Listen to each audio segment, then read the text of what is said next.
Kiwi is originally from New Zealand, but she grew up in Colorado.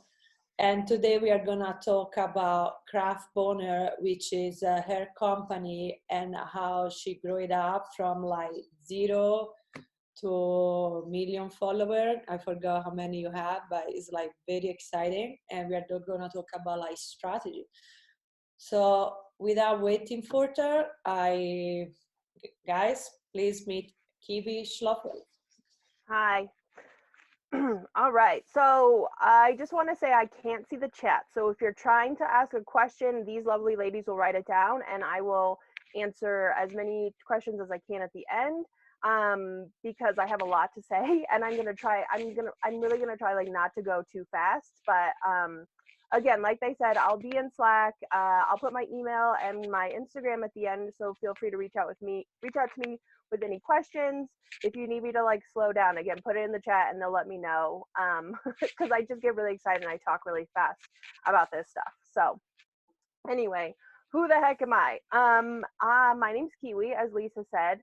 I run Craft Boner. That's my business. I sell primarily greeting cards. I do a lot of like gift items, lapel pins, apparel, that sort of thing. I started Craft Boner 8 years ago now, and I've been like working for myself. I've employed myself for the past 4 years, I want to say.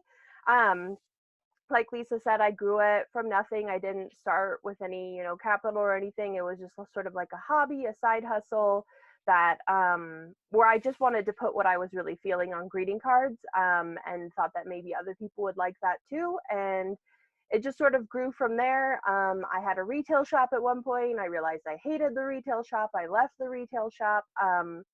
So I've sort of had a long journey of trying to figure out what I want in my business. And one of the greatest tools in my toolbox that I tell people about all the time is Instagram. And that's why I'm here today, because I think that I approach Instagram a little bit differently than a lot of other like specifically like business type advice will tell you to approach Instagram. And so that's sort of what I want to talk about. I honestly don't even know when I started my Instagram. I was going to go back and look, but probably, I probably started taking my business Instagram seriously like 2014, maybe 2013.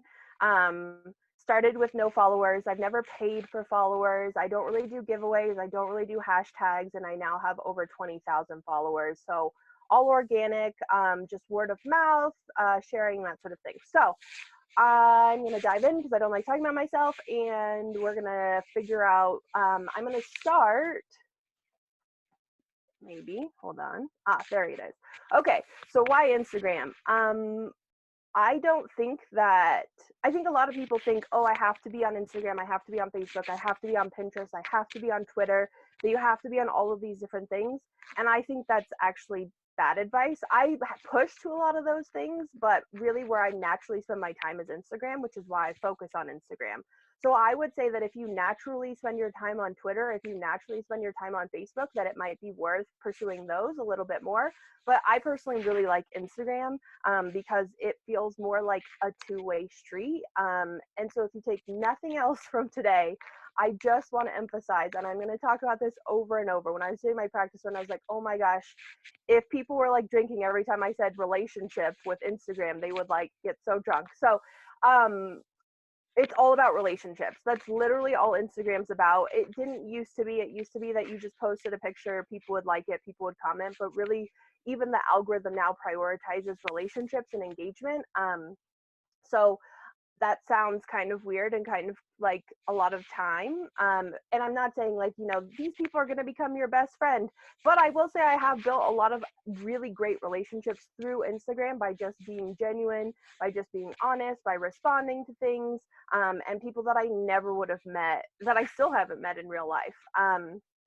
Also, the other thing about Instagram is it's free. You can pay for ads, but honestly, I don't know really in my world. I don't know a lot of small business owners who have seen the engagement or revenue or anything get like a really great response from ads. And I think that there are ways to connect with people where you don't even need to pay for ads. And so that's another reason that I really love Instagram. And also, if you are an introvert, especially, the way that I look at Instagram is it's like networking, but it's perfect for introverts, right? Because you don't have to go to any events, you don't have to do anything, but you can still build these like authentic relationships with other people who are either like you or different than you or whatever else. But basically, I just wanted to say that if you're like, oh, I have to be posting on Instagram, maybe just take a second to reevaluate. I mean, I'm going to try to tell you some tips and tricks to make Instagram more enjoyable. But also maybe Instagram isn't for you. So that's maybe just something to like noodle around where you naturally spend your time, what platform you gravitate toward, etc., etc. Also Instagram because photos. So if you're a graphic designer, if you're whatever else, you just have this amazing visual opportunity to share with people. Okay. So I broke it up into, because I was just getting overwhelmed thinking with all the tips, all the tricks, all the things I wanted to talk about. So I broke it up into 3 categories. So the first we have is little things. These are little things that you can do that aren't going to take much time, that you don't have to put necessarily a lot of thought into, or just tips and tricks, just small stuff.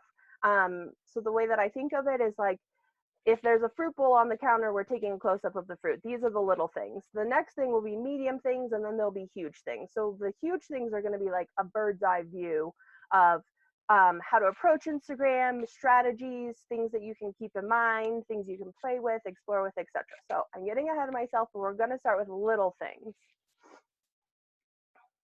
All right. First off, hashtags.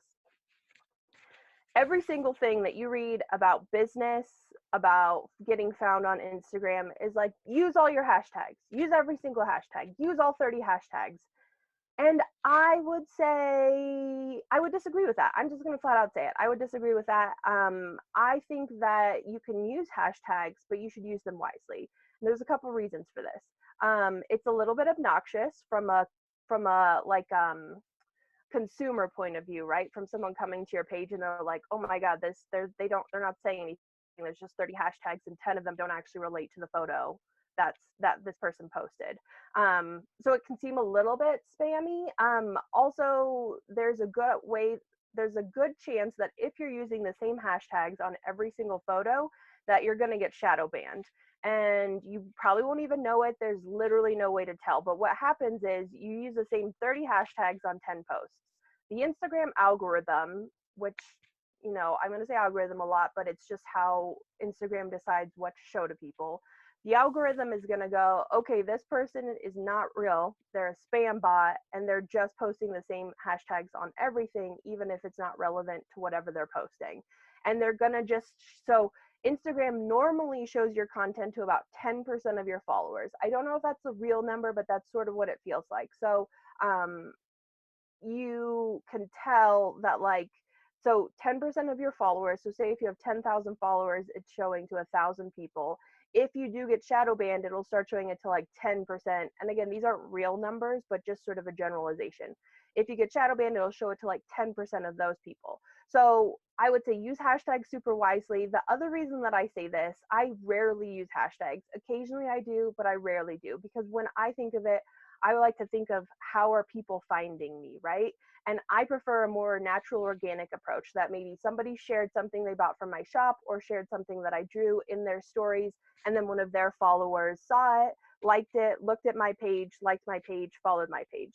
And that for me feels like a stronger relationship, because they trust the person that followed whatever image that they shared of mine. So like they already have a relationship with this person. So then therein, they already sort of have a mini relationship with me, because they know that if that person likes it, then they'll probably like it too. Versus if you get found via a hashtag on Instagram search, you're like, for example, I follow the fiber arts hashtag, because in my spare time, I really like knitting and weaving and punch needle and all that stuff.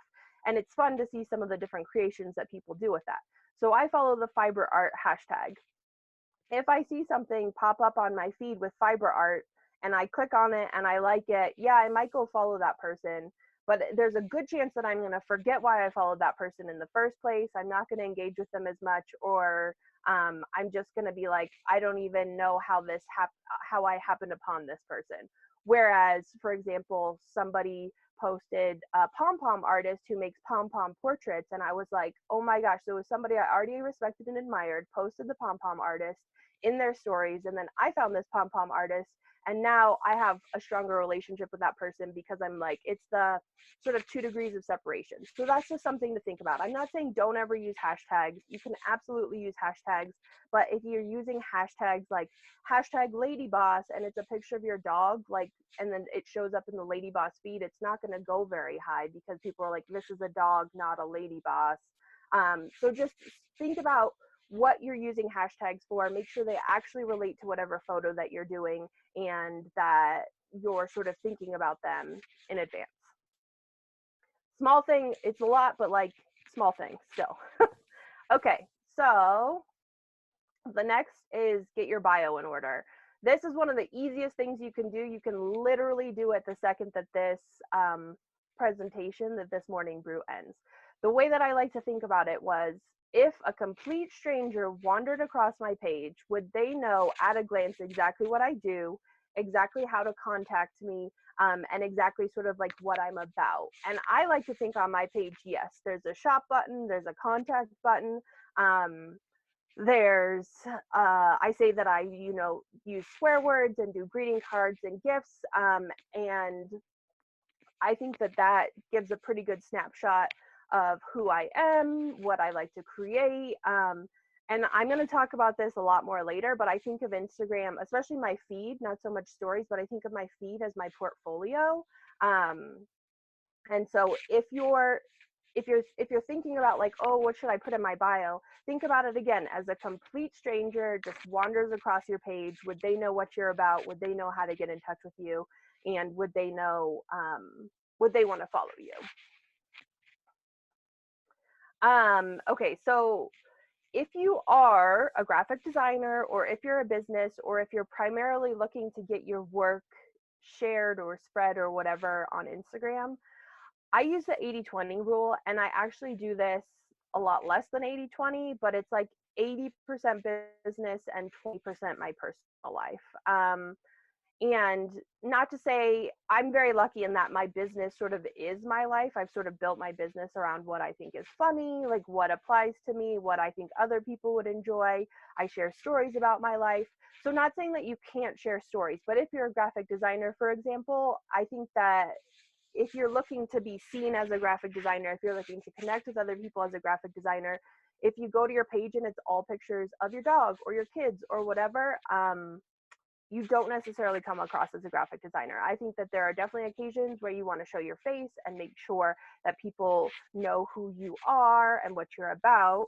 And that brings me to stories.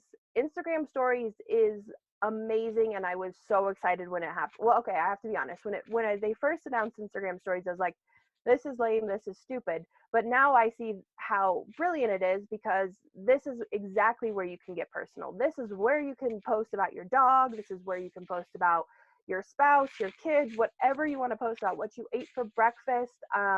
This is how people get to know you. And I think that if you're engaged in stories and even not engaged on your feed, for example, I rarely post on my feed anymore because I'm very picky about what goes on there.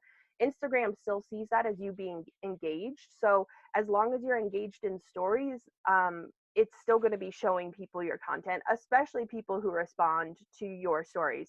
So using questions, using polls, using some of these more interactive features, it also just like lets people get to know the person behind the art or the person behind the business, or it's a really easy way to do behind the scenes without feeling like it has to be polished. You don't have to pay a professional to come and take a photo shoot of what you're doing. You can be funny if you're funny. You can be sincere if you're sincere. If you're not super comfortable with your face, you don't have to put your face. You can just do video of your workspace. You can share other things that inspire you. There's no rules in stories, and that's what makes stories so valuable. If you're not already using them, I would definitely think about it. Okay, so I already talked about this one a little bit, but I think it is really important to spend time naturally. both on Instagram and on other platforms. So for example, on my Instagram, even though I am a business, I do follow other things not related to my business, other artists, other illustrators, the fiber art hashtag. I spend most of my time, I separated them out, which of course you can have a separate personal Instagram and a separate business Instagram, and like maybe that'll work better for you, but for me it just didn't work. I was just ignoring one or the other, and so I just decided that I was going to go full ham on my business Instagram. That's where I was going to spend most of my time. That's where I was going to follow people that I not only admired in the business sense, but like people that I knew that were just other either influencers or friends or whatever else, so that I could just focus my time on one thing and get as much engagement as possible, but in a natural feeling way.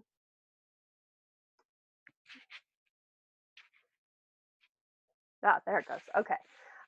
The other thing, if you are a designer, if you are an illustrator, if you have a shop, I would really consider, if you don't already have one, switching your Instagram to a business account.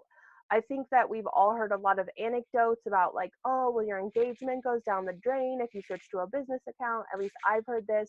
I don't think that's the case. Also, if you switch to a business account, it helps you narrow down the characters in your bio, because will automatically, you can classify yourself. You can classify yourself as a graphic artist. You can classify yourself as a shop. You can classify yourself as an artist.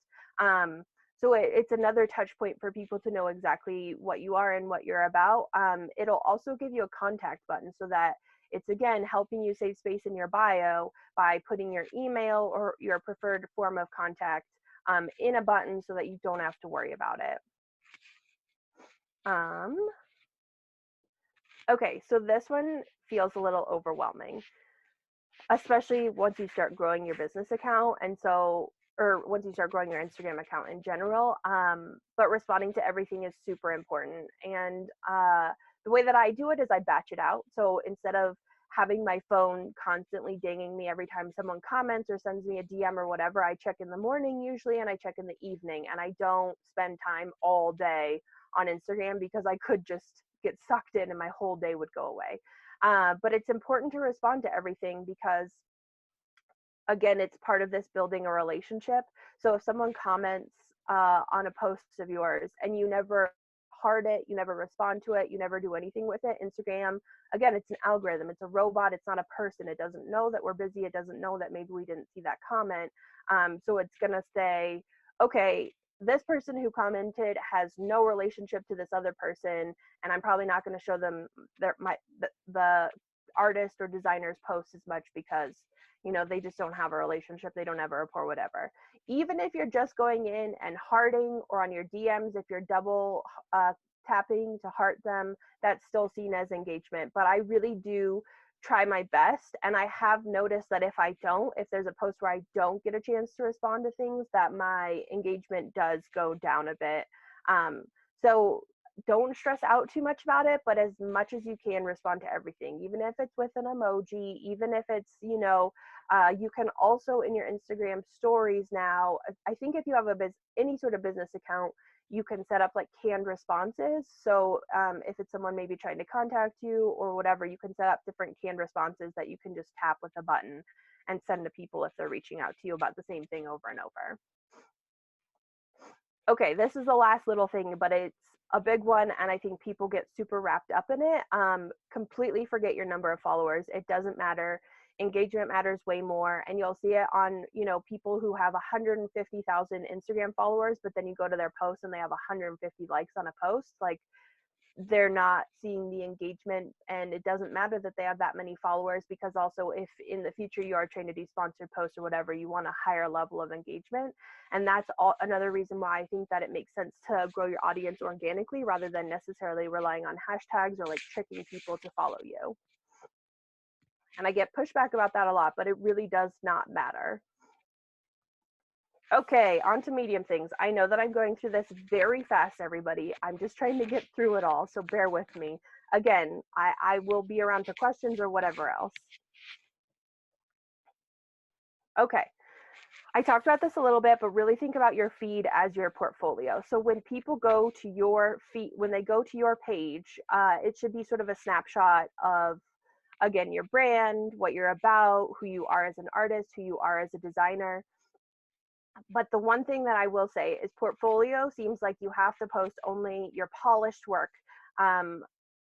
That it has to be perfect, that it has to be great, whatever else. No, I would say absolutely not.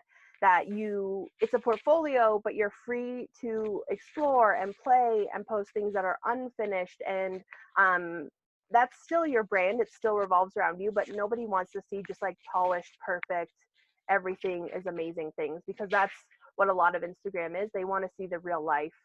They want to see maybe you sketching out, you sketching concepts, whatever else. So think of it as your portfolio, but with less rules and less structure. Okay, this is a really important one. At least it was for me when I realized it. There's a podcast called Creative Pep Talk.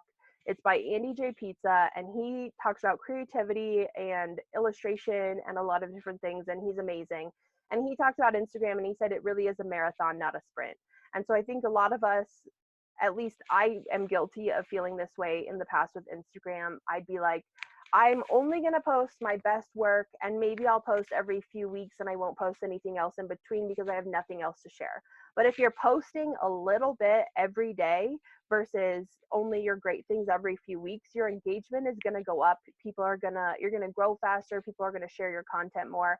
Again, even if it's in stories, even if you don't have to share something on your feed every single day, but if it's in stories, you're treating it as a marathon, right? You're doing a little bit at a time. You're taking little tiny bites out of things instead of just being like, wham, I'm going to post this thing and hope that it goes viral. Because I will tell you from experience that rarely happens. Okay, this is another thing that I've been focusing on, is creating shareable content. I realized that this is a really, I don't want to say quick way to grow, but it's a quick way to get on people's radar, because it's things that they want to share in their stories. They want to send to other people via DMs. They want to comment on, they want to engage with. That's what I sort of mean by shareable content. And it doesn't necessarily have to be something funny. That's sort of what I do usually, or I do advice, because that's sort of what works for me and what works for my brand. But maybe it's something beautiful, maybe it's something useful, maybe it's something informative, but something that people will want to share when you are creating content for Instagram. Okay, this is a big one. Following, interacting, and sharing. I would say there's this old business mindset that you're only supposed to, like, that you're not allowed to be friends with your competition. And I think that's so completely outdated. I follow and am friends with so many other stationery companies, so many illustrators, so many other people. And I like to support them and they support me, and we share each other's content. And I share people that are completely unrelated, like the pom-pom lady who makes portrait pom-poms. But you're not only getting on their radar, but you can do other things too, as far as experimenting goes, where you can say, maybe there's a photographer posted something and you love the colors in this photograph. You can then create something and say, oh, I was inspired by so-and-so's photographs. This not only gets you a chance to be in their stories, but it starts the framework of building that relationship.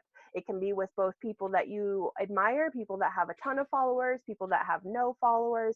The other really important thing I think about following, sharing, and interacting with people who are similar to you is that even though they're similar, you'll find that you're all sort of doing things differently. You all have your own personal style. So for example, I don't really do custom work. So if someone comes to me and says, hey, would you do custom work for me?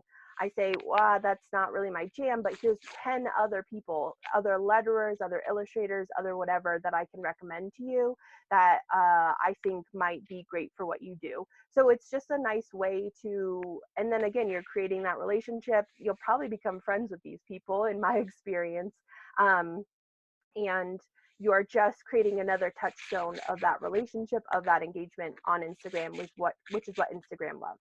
And again, I know that I'm rushing, but I really want to get to the huge stuff. And this is the bird's eye view, right? So this is if you're flying over the city, this is the things that you should think about when you're creating content, what kind of content you want to create, how you want your Instagram to look and feel, what kind of audience you want to have, etc., etc., etc. Okay, so without further ado, I know, again, I'm so sorry I'm talking so fast. I just have so much to say, and I don't want to run over because I appreciate you guys being here and I want to respect your time. Okay. The big one that was helpful to me was to figure out what purpose I serve. And I think that a lot of people, again, see Instagram as a one-way street. You create something, you put it on Instagram, people like it, and people comment it.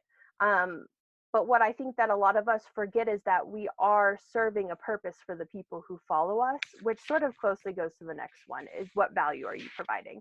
So figuring out what value you provide to your followers um, will not only help you figure out what sorts of things you want to post, it'll help you figure out what direction you want to do. It'll help you experiment and explore, figure out what you want to do, what you don't want to do. And I think that we sometimes narrow our boxes, right? So if you're a graphic designer, you might say, okay, well, I only want people who are potential clients to be following me on Instagram. I only want art directors and people who have power at branding agencies, at advertising agencies, etc., to be following me. And I think that's extremely short-sighted, because what I found is the general people who like your work, who appreciate graphic design, that follow you, they might not be the people who are hiring you, but they certainly probably know people who could hire you. So I think if you broaden your expectations a little bit and say, I just want to provide, I want to entertain people with my work, or I want to share things so that's my big one, right? My whole thing is I want to make people laugh, or I want to make people feel seen. And once I realized that those were the two facets that I wanted to focus my Instagram on, it became so much easier to create content for it. So maybe it's not that. Maybe you just want to provide a bit of beauty into the world for people. Maybe it's that you want to educate. Maybe you want to be creating infographics about little known facts, or about history, or about whatever else. Maybe you want to share your stories. Maybe you want to talk about the things that you love. But once you figure out sort of what gets you really excited to create things, you'll find that it'll be a lot easier, and you'll also connect with people a lot faster because they'll be able to see what you're about at a glance. So thinking about what value you're providing really not only helps other people want to follow you, but it helps you figure out what you want to do. I say all this and it might sound overwhelming, but the biggest change for me was when I took my Instagram. So maybe this is the second thing I want you to remember. The biggest change for me was when I took my Instagram. I used to be like, oh, I have to post on social media. I don't know what to say. I don't know what I want to post. And I literally had to reframe that thought. I had to switch it, and I had to say, okay, but how can I make this fun? How can I make this enjoyable? How can I make this something that I want to do instead of feeling like another slog, another chore, another thing that I have to do? It completely changed my mindset around Instagram because who doesn't want to have fun, especially when they're marketing themselves? And I think it really helps you come off as like an authentic a person, not just another, putting out all of your perfection into the world, just having fun with it. In that sense, I think that you can use, again, I've sort of talked about all these little things, but I really think you can use it to hone your personal style. If you're an illustrator, you can try different things, but you can figure out exactly, again, what you're about, what you want to say, what kind of work you enjoy, which leads me to my next thing, which ties in. I really think of Instagram as a place to explore and experiment, because say you're sort of feeling like stagnant, like you don't want to create any work. I've totally been there before. But I think that Instagram is a place where you can try new things. You can try different stuff. You can try things that maybe doesn't overall fit with your brand, but it's something that you wanted to try. And by exploring, experimenting, figuring out what lights you up, I know that's a little woo-woo, but like figuring out what lights you up will really help you hone in that Instagram to make it more attractive to lots of different people. That being said, one thing that I've really been enjoying, especially this year, is creating my own projects. Because, oh, sorry, I went too fast. Oh gosh. Okay, I'm just gonna leave it. Creating your own projects. I think this is so important, and I think it's a thing that people don't do nearly enough. And I just think that, especially if you're a graphic designer, I don't see myself as a graphic designer. I see myself as more of an illustrator. But for example, how do you put your own personal interests into your work in order to make it fun? For example, Maybe you love skiing. Maybe you're like a die-hard skier. Can you create, and maybe you love old maps. Can you create ski maps for different ski areas? Can you, if you're an illustrator and you love skiing, can you illustrate skiing gear from the past 40 years or whatever? Is there a way for you to use, maybe you love cats, maybe you love cats or you love dogs. Can you start designing cat faces, dog faces, whatever else? It doesn't have to be a thing that you necessarily want to use to get you hired, but it can be. So maybe if you do love skiing, going back to that example, maybe this can be a series that you start about, you know, different skis or ski shapes throughout the centuries, or an infographic or whatever else. But it's just your own personal interest. You're just a graphic designer and you're like, oh, well, I can do any style, I can do anything. But if you hone it down into what you're specifically interested in, then those side projects could actually lead to some dream projects, you know, maybe for skiing magazine or these other sorts of things. So I think that mixing both your personal and your work can make a really big difference. Again, it rounds you out as a whole human instead of just this persona that you've created on Instagram. It makes you more approachable, it makes you more genuine, and again, you'll probably have more fun with it.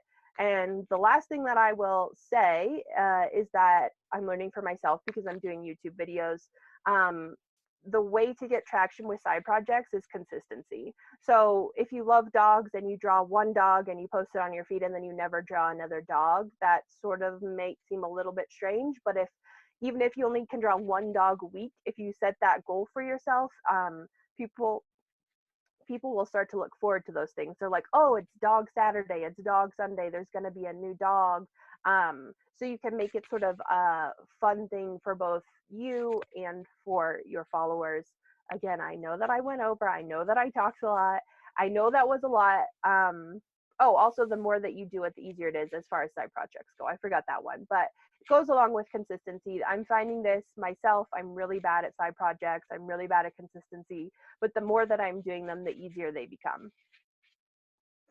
Okay, so again, I know that's a lot. So here's all my information. Feel free to connect with me on Instagram. It's just Craft Boner. I also put my website and my email. And like these lovely ladies said, I will be in the Slack group to answer any questions. And I'm happy to answer any questions now. I know that I talk really fast. I'm very sorry.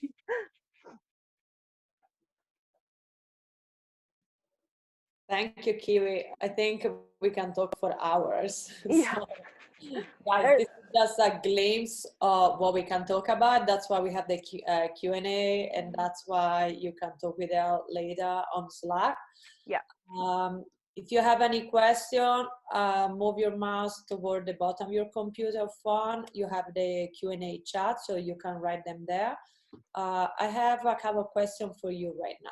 Sure, let's do it. The first one from Francis.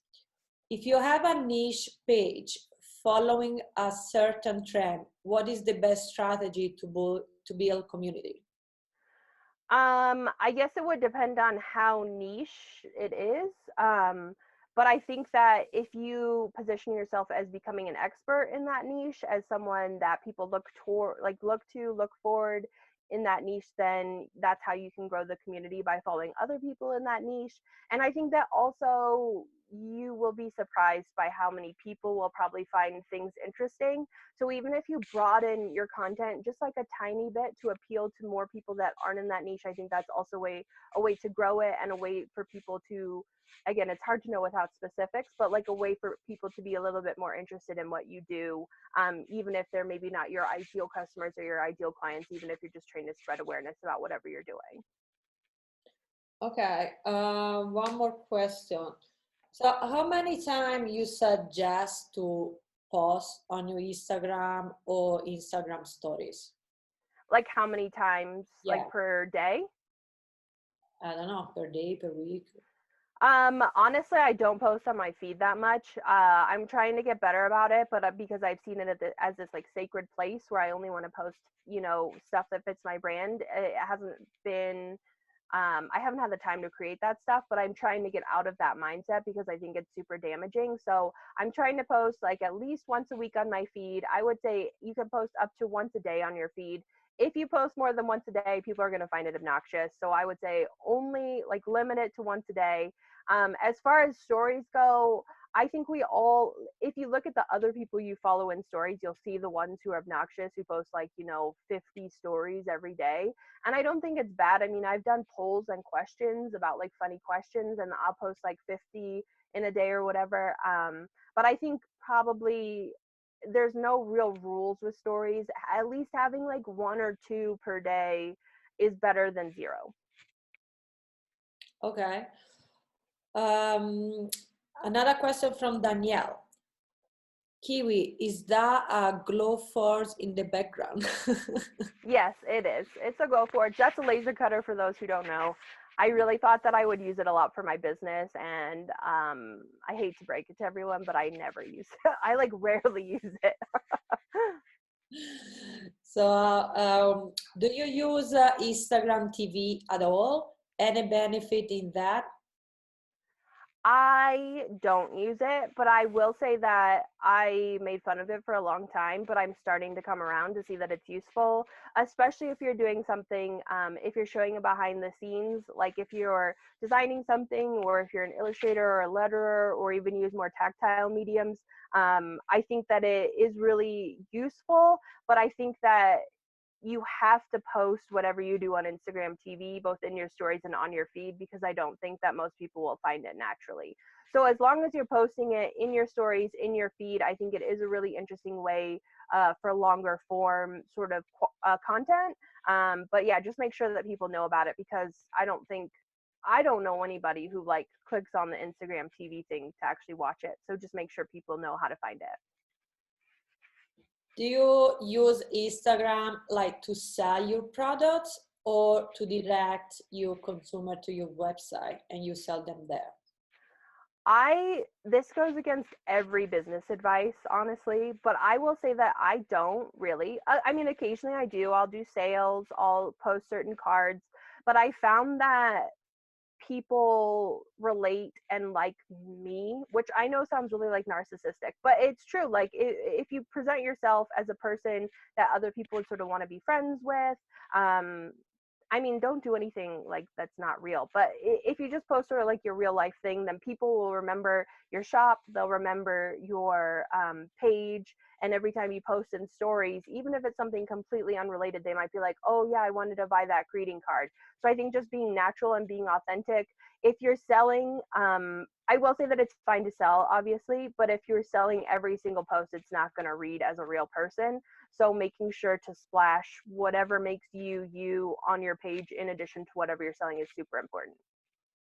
Okay, so if you're selling something, a product, it should be once every few posts, or it should be like more regular posts, and then you direct people to your website if they want. Yeah, and I think, I mean, I don't like to ever say that there's like rules, because I know that I break all of the rules. So this is just my guidelines, but what works for me might not work for you, and so it's hard to say specifically. But I do know, like, just think about yourself as one of your followers. You wouldn't want every single post to be like, buy this thing, buy this thing, buy this thing, buy this thing. Like, think about what you would want to see. Think about the brands that you like, the brands that you react to, and how they sell things. And that'll change your mindset of being like, I just want people to buy stuff, into like, how do I relate to the brands that I personally enjoy? I totally agree with you, and I think sometimes like putting ourselves in the consumer perspective give us a different eye. Totally. I don't have any more questions as of now. Guys, if you have any, please write them now. Also, you can see Sam, she just posted the playlist. You can like click on that link and you can see that. And Kiwi, you got a lot of compliments, a lot of thank yous, so amazing. And someone Good. wrote, please keep talking. I So, could talk for hours. Don't tempt me with that, because I, like Lisa said, I could talk for hours about this stuff. I find it so fascinating. so Elka that wrote keep talking. If you want, go on Slack. You can keep talking with Kiwi later. And also, I'm on Instagram a lot. So if you're on Instagram, if you have Instagram questions, feel free to reach out there too. I promise I'm just a person sometimes people get intimidated by numbers or whatever, but I'm just a person. Again, I'm not going to get back to you right away because I'm trying to set boundaries about responding to DMs, but I will get back to you, I promise. Perfect. I think if there are not any more questions, we can like close for today. We just post the link for the Instagram account. You also have the Slack account. So guys, if you didn't do already, take a screenshot of this last page from Kiwi. So you have all info. You can connect with her later. Also, we're gonna send the recap email in the afternoon. So if you miss something or she was talking too fast, you can like stop and rewatch the video. And as a conclusion, I want to say thank you to everyone for attending Morning Brew, and we are going to see you next Thursday. We're going to have a great illustrator from Colorado Spring, actually. So don't miss that, and thank you, Kiwi, again to be with us this morning. Thank you, everyone, for spending your morning over here. Ciao.